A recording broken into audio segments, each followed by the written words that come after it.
The morning Eleanor Marsh stood in the front hall of Marsh Hall and heard a courier address the man she had known as a labourer, with the words, "Your Grace," was not a morning she had expected. She had woken, as she did every morning that autumn, to the sound of the old house settling around her, to the cold that came through the casement window she could not quite close, to the particular silence of a house that owed more than it contained.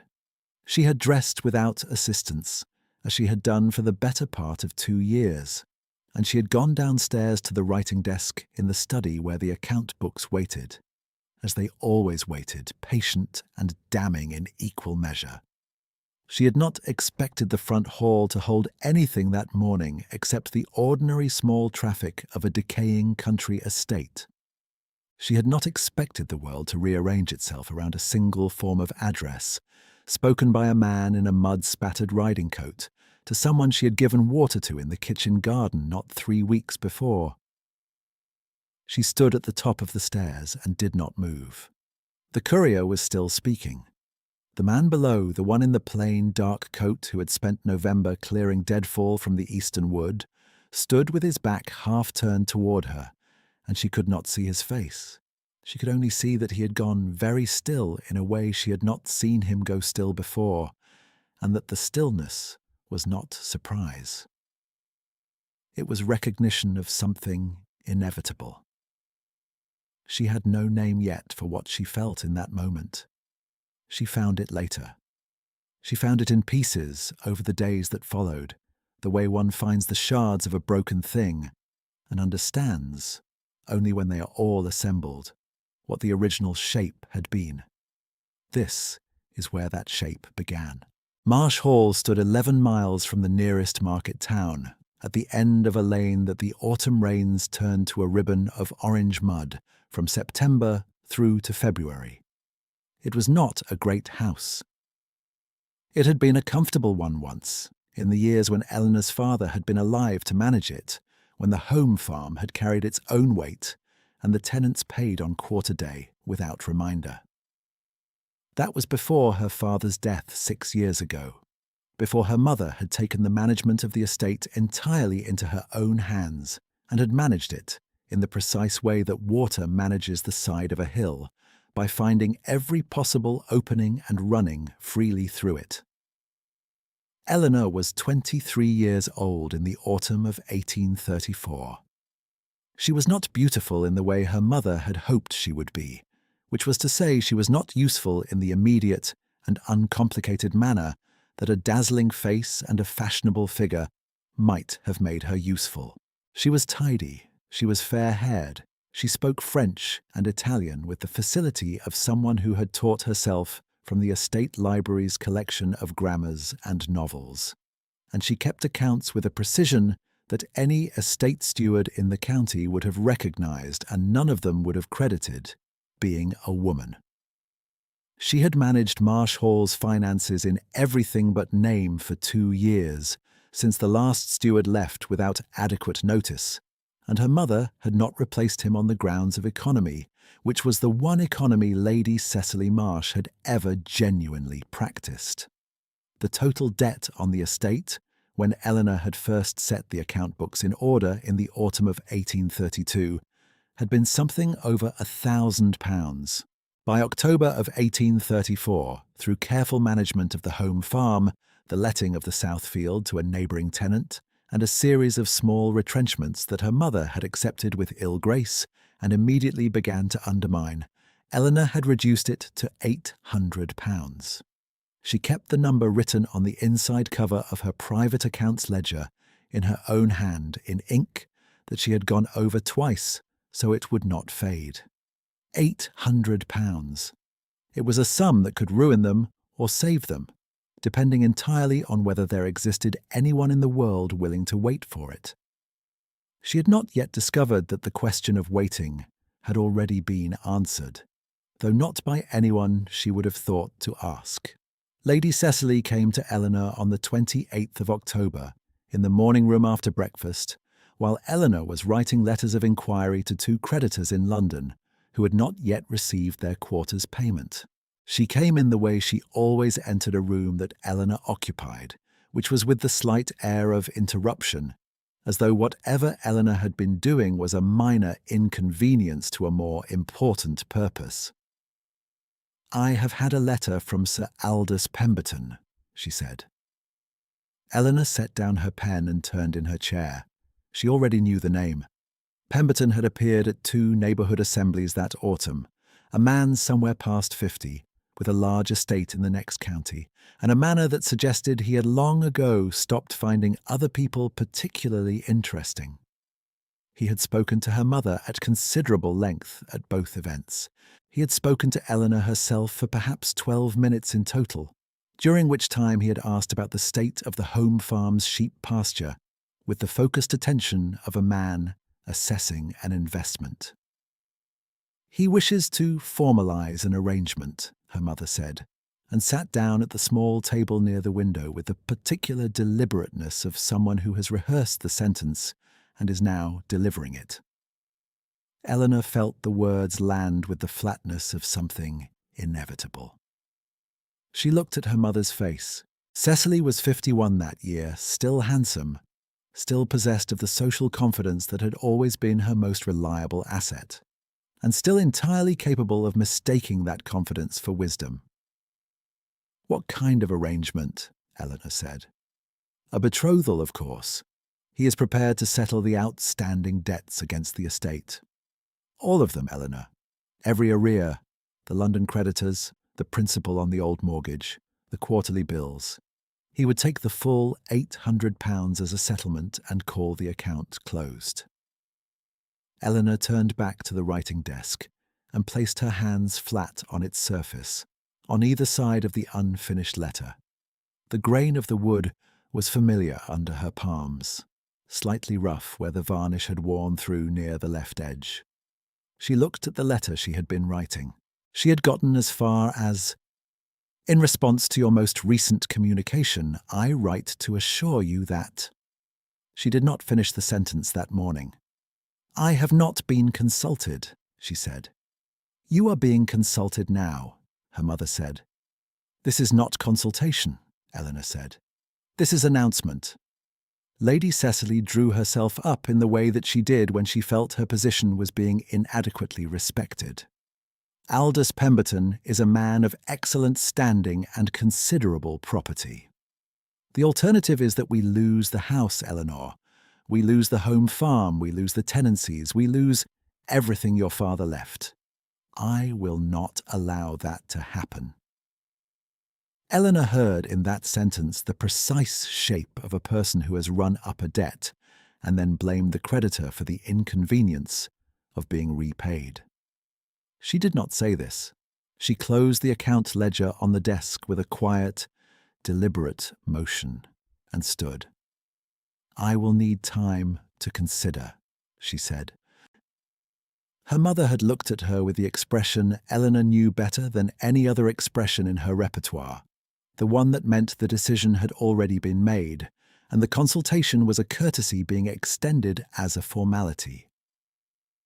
"I have already written to him," Lady Cecily said. "He expects a formal confirmation by the end of the month." Eleanor left the room. She went along the corridor to the back stairs and climbed the upper passage and walked to the window at the east end, which looked out over the kitchen garden and the stone wall beyond it, and the track that ran along the edge of the wood. The kitchen garden was brown and frost-struck, the last of the year's cabbages standing in the cold like patient grey fists. There was a man working at the far end of the garden near the wall, clearing the old bean poles and stacking them against the outbuilding. He had arrived 4 days before.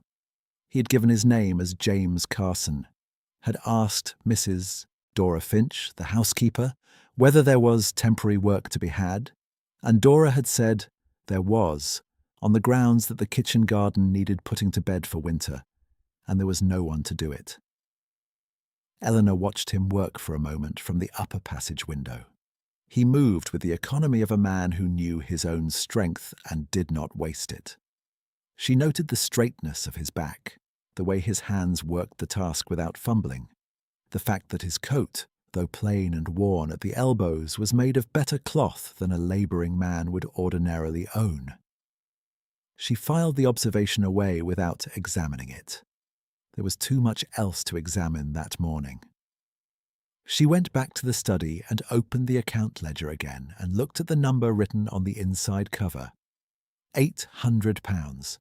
She turned to the page at the back where she kept a separate, private record. In that record, entered in small, careful figures over 2 years of saving from the household allowance her mother gave her for personal expenses, was a sum she had built against exactly this kind of emergency, without ever being sure what form the emergency would take. The total was £200. It was not enough to clear the debt. It had never been enough to clear the debt. She had known that for 2 years and had kept adding to it anyway, because to stop was to accept that nothing she did had any weight at all. She sat with the figure for a long time in the quiet of the study. The fire had burned low. From somewhere at the back of the house came the sound of Dora moving through the kitchen passage and the particular creak of the 3rd step of the back stairs that Eleanor had been meaning to have looked at for 18 months. She did not go back to the letter for London that day. The first time she spoke properly to James Carson was 3 days after her mother's announcement, in the estate library, on a wet Thursday afternoon when the rain came sideways against the east-facing windows, and she had gone there because it was the one room in the house where no one was likely to find her without intention. The library was the best room at Marsh Hall, which was perhaps a modest distinction, but it was genuinely warm in November when the fire was kept up, and it held a collection of books that her father had assembled over 30 years, a collection that covered the shelves from floor to ceiling on 3 walls and spilled in double rows across the 4th. She had read most of them. Some she had read 3 times. Carson was there when she arrived. He had a book open on the reading table at the window, a large folio volume that she recognized from its binding as one of her father's agricultural journals, the collected surveys of estate management from 1810 to 1825. He stood when she came in. He was taller than she remembered from the distance of the kitchen garden, and his hands, resting on the open folio, were steady and unhurried. "I beg your pardon," he said. "Mrs. Finch gave me leave to use the library. I was not aware you were expected." His voice was not the voice she had anticipated. It was measured slightly low and clipped at the edges in the manner of someone accustomed to speaking in rooms where what was said had weight. She noted it and set it aside as she had set aside the quality of his coat. "I am not expected," Eleanor said. "I simply came." She moved to the far end of the library and took down a novel she had been reading in pieces for several weeks, and settled herself in the chair nearest the fire. He remained at the reading table. They were not speaking. The rain moved against the windows in long, irregular rushes, and the fire settled and popped, and the room held the smell of old paper and cold, damp wool and the faint camphor of the tapestry on the east wall. After a few minutes he said, without looking up, "The survey of the eastern pasture in the 1819 volume is quite detailed. Were the drainage works ever completed?" She looked up from her novel. It was not the question she would have predicted from a man hired to clear bean poles. "They were not," she said. "My father intended to, but he died before the second phase. The lower end still floods in winter." He nodded, still reading. "The remediation would not be large. A channel of perhaps 40 yards with a culvert at the lane. The materials would cost less than £20, and the work could be done with 2 men over a week." Eleanor set her novel face down on the arm of the chair. "You read estate surveys for occupation." He looked up then. He had dark eyes, and there was something in them she could not have precisely named, a quality of attention that was not the distracted glance of social courtesy, but the specific focus of someone for whom looking was a form of thinking. "I find them informative," he said. "So do I," she said. They did not speak again for another quarter of an hour. When she left the library to dress for supper, she was aware without examining the awareness that the room had not felt empty while he was in it. November deepened and the frost came in earnest, and Eleanor continued her mornings at the writing desk and her afternoons moving through the machinery of the house, speaking to the cook about the larder accounts, speaking to Dora about the linen press and the state of the coal supply, writing letters to creditors in language that said, in the politest possible terms, that the payment was coming and they were to be patient. She had become an expert over 2 years in the art of asking for patience. She had become less expert at finding patience for herself. She saw Carson again at the end of the first week of November in the old stable yard, where he was mending a section of fencing that had gone soft with rot. She had been on her way to the home farm to speak with the tenant there about the winter grazing arrangement, and she had stopped because she saw that he had a splinter of wood driven deep into the heel of his left hand, and had either not noticed or was ignoring it. She said nothing about it until she returned from the farm 40 minutes later and found him still working, with a rag tied around the heel of his hand that had gone red. She went to the still room and came back with a clean cloth and the small case of linen strips and salve that Dora kept stocked for precisely this kind of injury. Because Dora was a woman of thorough preparation, and she set them on the fence post beside him without ceremony. "That will go bad if you leave it," she said. He looked at the case and then at her, and there was a pause that lasted perhaps 3 full seconds. He said, "Thank you, Miss Marsh," and took the case with a steadiness that she noticed again, the way she had noticed his voice in the library. She turned and went back to the house. Behind her she heard him say, quietly, "You need not have troubled." "It was no trouble," she said without turning back. Dora was waiting in the passage when Eleanor came inside, with the expression that Dora wore when she had been watching something from a window. Dora was 60 years old, stout, iron-haired, and entirely without the talent for pretending she had not seen what she had plainly seen. "You gave him the good salve," Dora said. "I gave him the only salve," Eleanor said, and went upstairs. The third week of November brought Lady Cecily's dinner party, a gathering of 6 neighbouring families assembled in the dining room at Marsh Hall with the specific purpose, as Eleanor understood from the seating arrangement, of demonstrating to Sir Aldous Pemberton that the match was proceeding without difficulty. He sat at Cecily's right hand. He looked at Eleanor twice during the meal with the evaluative expression of a man reviewing a purchase he has already decided to make. He asked her once across the table whether she was fond of the country. She said she was. He nodded, as though she had confirmed a detail of no particular importance. After dinner, while the guests assembled in the drawing room and the footman poured out the tea, Eleanor slipped into the corridor to retrieve a shawl she had left on the hall chair earlier in the day. The corridor was cold and dimly lit, and she had her shawl in hand and was about to return to the drawing room when she heard her mother's voice, very clear from the half-open door of the small parlour at the corridor's end. "Her feelings are of no consequence whatsoever," Cecily said. "She will do as the estate requires. That has always been the understanding." Pemberton's voice, lower, said something Eleanor could not fully make out, something about settlements and the formal contract. "The formalities are simple," her mother said.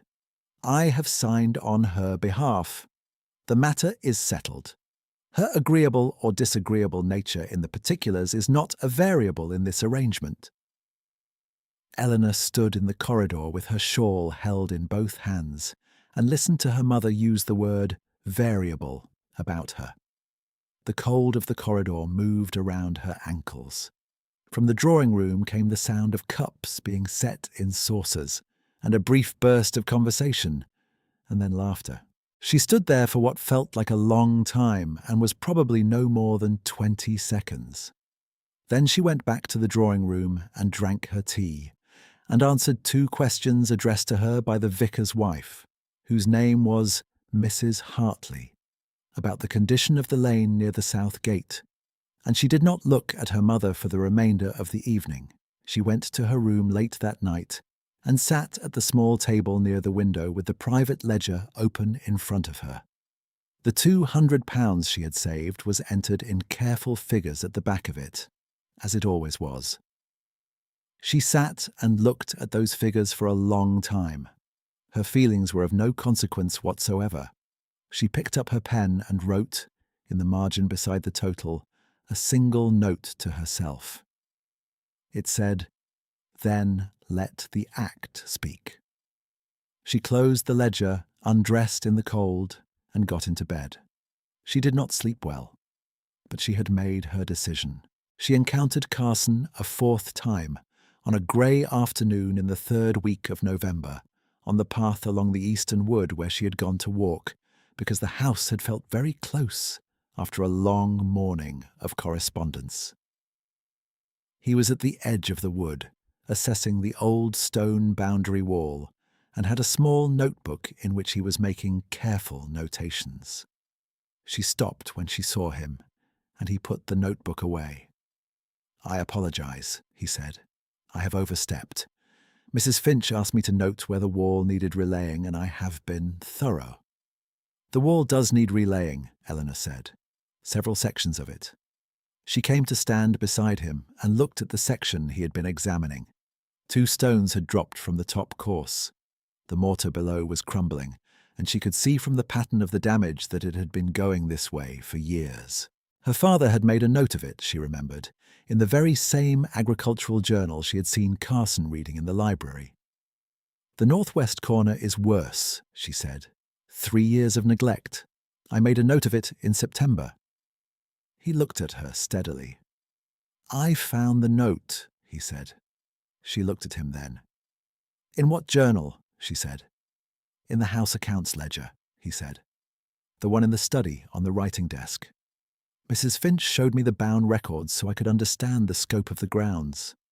There is a note in a different hand at the back of the October entries." She understood that he had seen not just the note about the wall, but the figures that surrounded it, that he had seen the account she kept, and the care with which it was kept. She did not speak for a moment. The wood was very quiet around them, the bare branches holding their grey lines against a greyer sky, and a robin was working the leaf litter 20 feet down the path. "Then you have some understanding of the situation," she said. "I have," he said. He said nothing further. He did not offer sympathy, and she was grateful for its absence because sympathy from that direction would have been more than she could easily hold at that particular moment. "It is manageable," she said. He looked at the broken wall. "I imagine you have managed considerably larger difficulties than this one," he said. She bent and picked up one of the fallen stones from the ground and set it back in the gap where it belonged, though, without mortar, it would not hold. It was a useless gesture, and she knew it was useless even as she made it. He reached past her and set the second stone back beside the first, fitting it against the gap with a care that matched hers precisely. They walked back toward the house separately, she a few paces ahead, the dead leaves quiet under their feet, and she was aware of him behind her, the way one is aware of the warmth of a fire when the cold is pressing in from every other direction. The first week of December was very still and very cold. Eleanor rose earlier than usual on the morning of the 3rd, dressed by the thin light before the sun had properly come up, and went to the writing desk in the study. She took out her private ledger and looked at the £200 recorded there.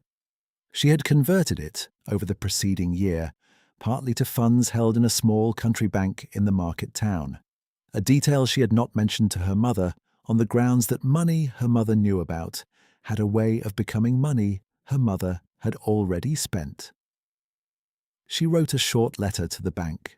She also wrote a letter to one of the London creditors, directly, with a partial payment of £60 from the 200 and a promise of the remainder of the estate's primary debt within the fortnight. It was not the whole 800.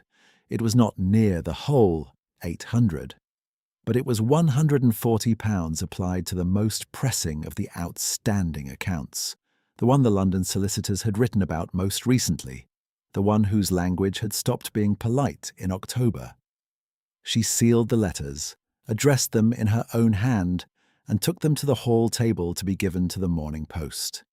She felt, doing this, the particular combination of clarity and loss that comes from doing the right thing when there is no guarantee of any return on it. The decision emptied her of the dread she had been carrying since October and replaced it with a clean, cold simplicity. The £200 was her own. She had earned it in the margins of her mother's carelessness, one saved portion at a time, over 2 years. It was the only instrument of agency she had, and she was spending it. And if no one noticed, no one noticed. She returned to the study and sat for a while in the chair by the window, watching the frost on the kitchen garden catch the first light. She was thinking about the robin she had seen on the path by the eastern wood. She was not thinking about anything useful. Sometimes the mind requires a robin.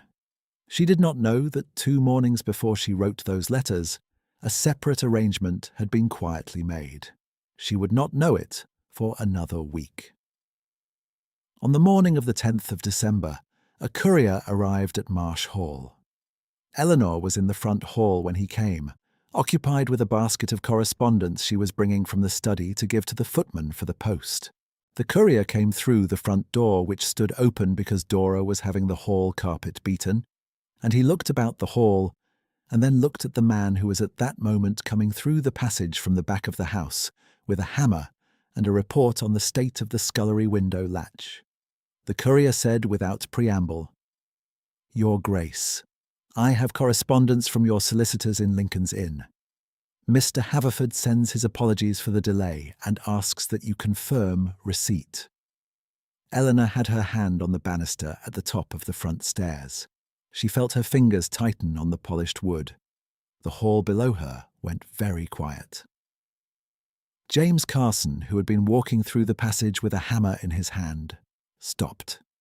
He stood with the stillness she had seen once before, in the eastern wood.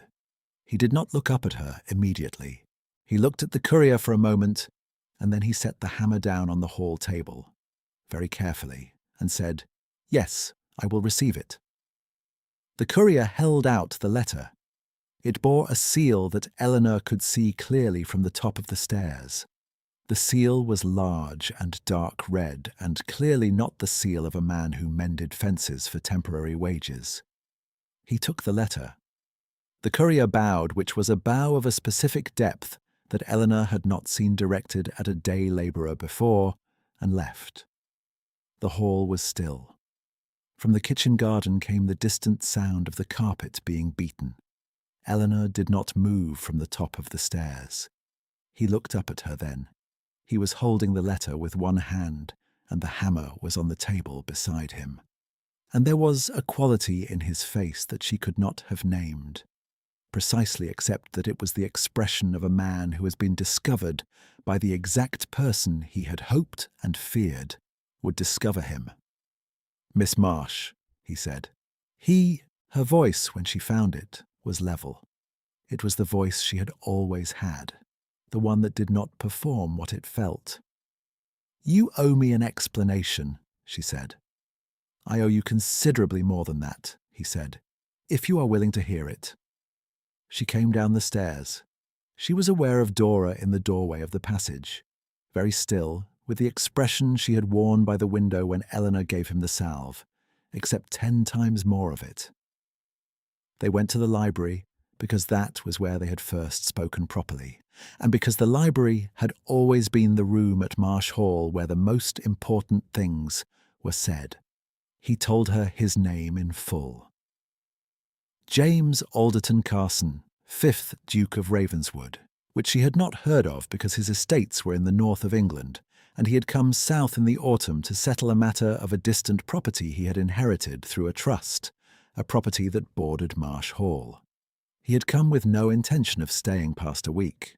He had stayed because he had seen the account ledger that Dora, in her thorough way, had shown him on the second day, and he had seen the figure on the inside cover, and he had seen the name that kept appearing in the margin annotations, and he had made a decision that he acknowledged was not conventional. He told her that the £600 remaining on the estate debt, the portion she had not been able to reach with her 200, had been settled directly with the London creditors and with the country solicitor 8 days ago, quietly, without announcement, through a solicitor of his own who had conducted the matter at a distance. The estate was clear. Eleanor sat very still on the other side of the library table. "You paid £600, she said. "Yes."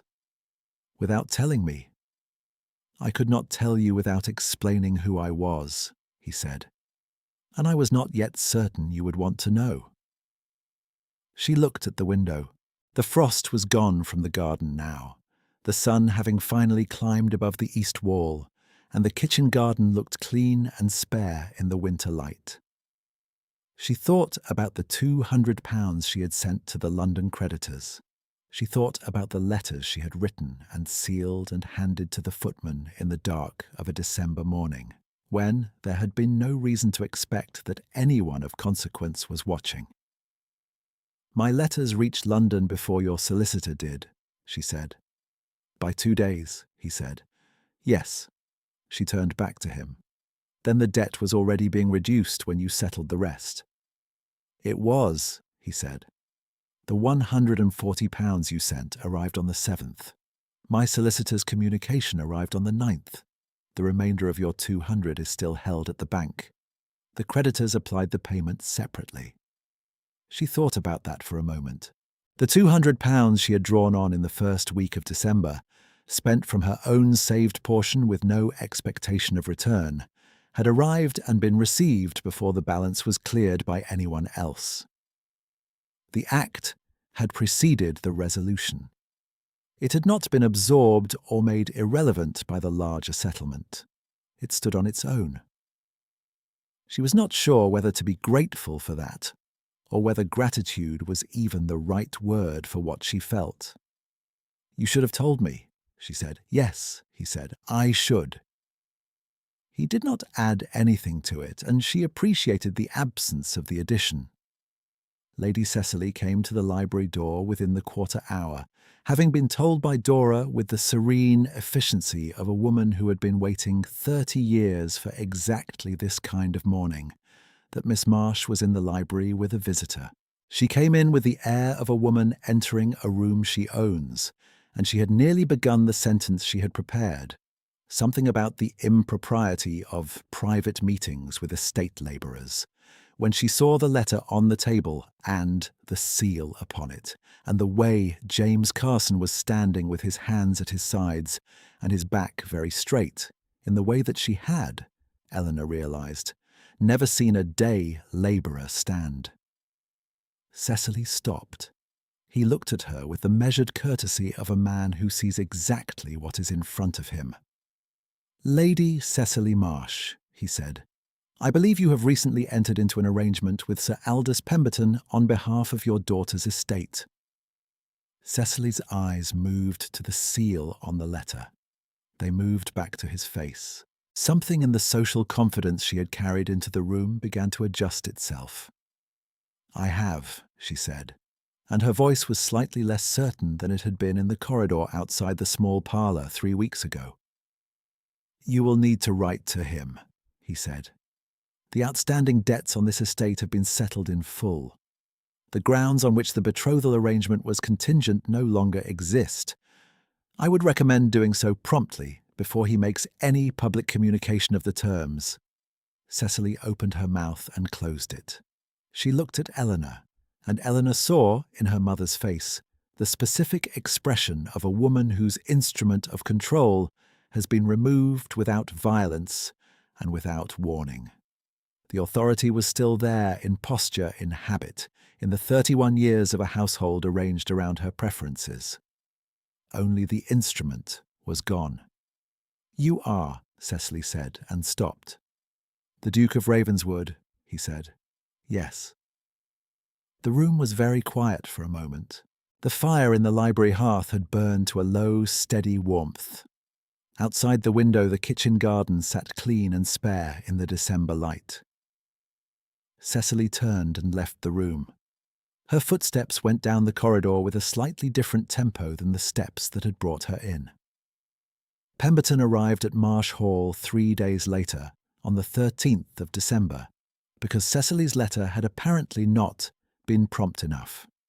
He arrived in a carriage at the front door, with a specific expression that Eleanor recognized as a man who has been told something he does not yet quite believe.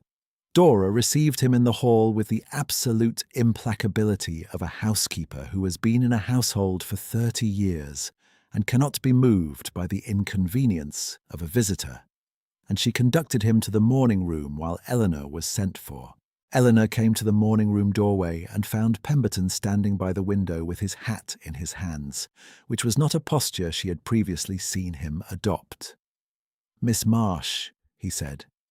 He took in the room, the quality of the fire, the figure of James standing at the far end of the room where he had happened, with the naturalness of someone who belonged in that room, to be consulting a volume from the morning room's small shelf of estate maps. James did not look up immediately. When he did, he met Pemberton's eyes with the quiet directness of someone who has nothing to perform. Pemberton put his hat on. He looked at Eleanor. His expression moved through several small adjustments, the evaluations and counter-evaluations of a man who has spent his life denominating other people according to their position in the social order, and has discovered, in this particular room, that the order has been rearranged without his consent. "I see the situation has changed," he said. "It has," Eleanor said. He bowed to her with somewhat more formality than he had ever managed before, and he bowed to James, and then he left. His carriage was heard in the gravel outside, and then on the lane, and then not at all. Dora appeared at the morning room door with tea that no one had asked for, which was her way of marking occasions that warranted marking. "Shall I pour?" she said. "Please," Eleanor said. The drawing-room gathering Lady Cecily had arranged for the Saturday of that week, a party of the same 6 neighbourhood families who had dined in November, could not be easily undone, because the invitations had gone out before the morning of the 10th, and several guests had already written to confirm. Cecily did not cancel it. Eleanor suspected she lacked the capacity to do so, that the machinery of her social life operated on its own momentum, and she had never quite found the lever that stopped it. They arrived in 1s and 2s through the cold afternoon, the carriages turning in the front drive, the guests coming through the hall in the smell of cold wool and candle wax, with the small talk of country society filling the rooms.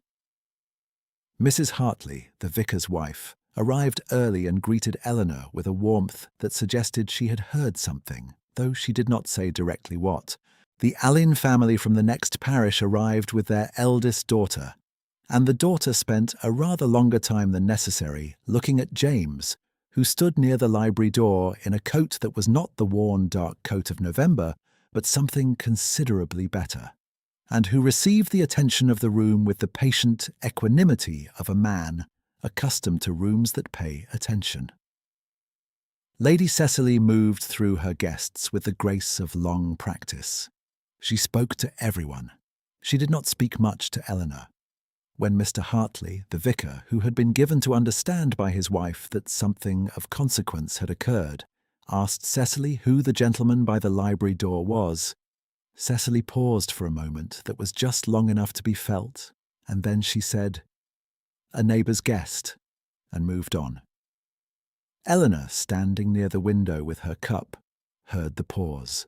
She thought about the corridor outside the small parlour, and the words, "of no consequence whatsoever," and the particular quality of hearing a person who loves you denominate you as a variable. She did not feel triumph. She felt something quieter than that. She felt the particular settled weight of a thing that has been properly finished. James came to stand beside her at the window. The drawing room moved around them, cups and conversation and the sound of a coal settling in the grate. "Dora tells me the scullery window latch has been repaired," he said. "I noticed," Eleanor said. "She also tells me the northwestern corner of the kitchen garden wall is to be repointed in the spring." "The mortar is ordered," he said. She looked at him then, directly and without the carefully managed neutrality she had used for most of November. He looked back at her with the specific attention she had noted in the library on that first wet afternoon. The quality of looking that was a form of thinking, which she now understood had been directed from very near the beginning, not at the estate accounts or the damaged wall, but at her. "You came here to test the household," she said. It was not quite an accusation, it was a statement of understanding. "I came here to look at a property," he said. "I stayed to read the accounts. I found the accounts instructive. And I found the person who kept them more so," he said. Outside the window, the kitchen garden was dark, the December evening having come down fast and complete. The frost was beginning on the glass, the thin fern patterns of it spreading from the corners. She could see her own reflection and his beside her. Distinct against the dark outside, two still figures in a room of moving conversation. She thought about the £200. She thought about the letter written on a cold morning before the sun was properly up, sealed and handed over with no expectation of return. She thought about the stone set back in the gap in the wall that would not hold without mortar. She thought about how the mortar was now ordered. "I should like to see the North Estates," she said. She had not planned to say it. It arrived complete. He turned to look at her. A small, unhurried warmth came into his expression that she had never seen the whole of before, though she had seen the edges of it on the path by the eastern wood, and at the fencing, and over the library table in pieces she had not allowed herself to assemble. "I would be glad," he said, "to show them to you." Dora appeared at Eleanor's elbow with a fresh cup and a look of absolute serenity, the look of a woman who has been right about something for 6 weeks and has been too well bred to say so. She set the cup in Eleanor's hand, straightened a small arrangement of winter berries on the side table, and withdrew. Lady Cecily, across the room, said something to Mrs. Elena that produced a polite laugh. She did not look at Eleanor. The machinery of the drawing-room continued its turn. Eleanor stood at the window with her cup and looked at the frost spreading across the glass, the fine white lines of it, and at the kitchen garden beyond, which she knew by heart. Every frost-struck bed of it, the ruined bean-poles long since stacked and bound, the northwest wall waiting for spring, and fresh mortar, and 2 steady hands. It was, she thought, a very adequate garden. With attention, it would be better. She was still standing there at the familiar window, looking out at the familiar dark, when the drawing-room conversation moved and shifted around her like water finding its level. And for the first time in 2 years, she was not listening to it for the sound of her own reduction. She was simply there in the room she had always managed, belonging to it in the plain and unannounced way that things belong when the debt against them has been honestly paid.